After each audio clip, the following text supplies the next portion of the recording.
Host Rob. This video, we're going to do another Godzilla 2014 discussion.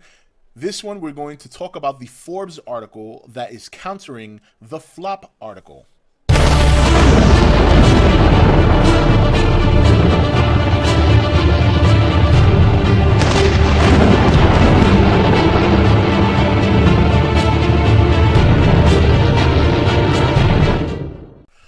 Okay, guys, welcome back. First, I just want to say thank you to Jedi Dreamer.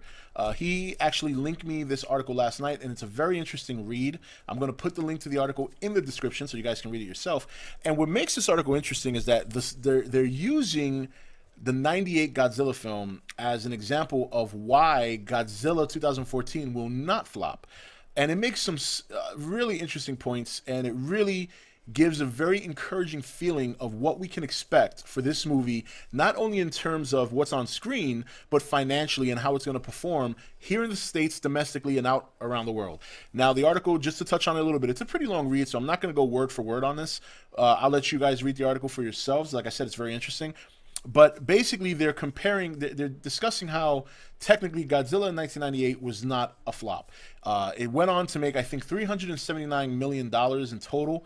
By today's standards, they did the numbers, and I think by today's standards, they would have gotten about, I want to say, I think it was $659 million worldwide with a $210 million budget. So from a numbers standpoint, Godzilla 1998 was actually very successful. Obviously, it was not a good movie, but, you know, these movie industries and the corporations, they go by the numbers first. Now, they were wise not to make a sequel because they know that the buzz was out, that the movie was so bad, a sequel would not have performed well. But they made a pretty penny with that movie, and I think the point the Forbes magazine is trying to make is that Godzilla is in a very, very good position to succeed this year because of the buzz, because of the way the movie looks, and because traditionally Godzilla 98 did not have the marked up prices that we have now. They did not have the benefit of 3D, which prices are marked even higher. And obviously another thing that they're doing is they're releasing Godzilla 2014 on a Friday, where Godzilla 1998 was released on a Wednesday, which they said actually hurt it because by Friday people already started hearing that it was such a bad movie. So with Godzilla 2014 opening on a weekend, they're probably expected to get bigger numbers than the original did. Now, it was a very, very good article. Like I said, I encourage you guys to read it, especially for those who are worried as to whether or not Godzilla 2014 is going to be a flop.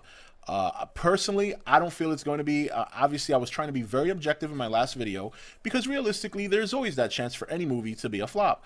But I think from a numbers standpoint, and I think that's what Warner Brothers is looking at, as well as Legendary, from a number standpoint, it looks like it's going to do very well. And that's probably one of the reasons why it's stuck right in the middle between Spider-Man and X-Men. They feel very confident that regardless of the popularity of hero movies, they feel that they're in a niche market. They're going to use that to their advantage because, you know, Godzilla is one of those kind of movies that it has the potential to really do well. Because even if you're not a huge G fan like myself or some of you, everyone knows who Godzilla is. Everyone knows who Godzilla is. Not everyone's a fan like some of us, but everybody knows who Godzilla is. For better or worse, they know him. And I think Warner Brothers is banking on the fact that they know they're going to get the hardcore fans, and they're going to get the fans that are curious just because it has Godzilla in the title. Obviously, people like Bryan Cranston and Juliette Binoche help things, as well as Aaron Johnson and Elizabeth Olsen, two very young and up-and-coming actors. But you put all those elements together, plus the trailer release and all the nice marketing buzz that they started in December, and then now you look at this article I was talking about, it makes perfect sense now. It makes perfect sense that they feel the confidence they do. So what I would say, guys, is read the article. It's very interesting. If you have any concerns about the movie being a flop, they say numbers never lie. And if numbers never lie, I think we're going to have a very, very successful film on our hands. And even if it doesn't do financially better than X-Men or Spider-Man, the important thing is that it does well. The important thing is that it makes a profit. If it makes a profit, and a substantial one, we will see a trilogy. I can guarantee you. We will get a Godzilla trilogy. And what could be better?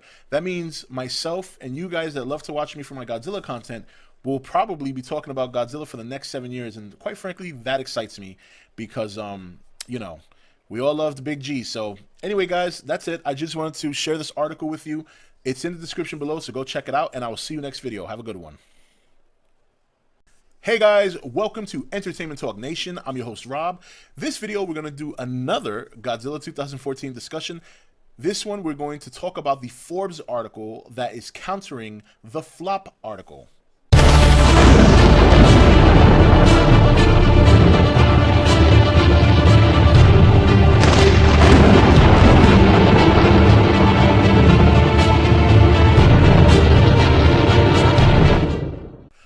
Okay, guys, welcome back. First, I just want to say thank you to Jedi Dreamer.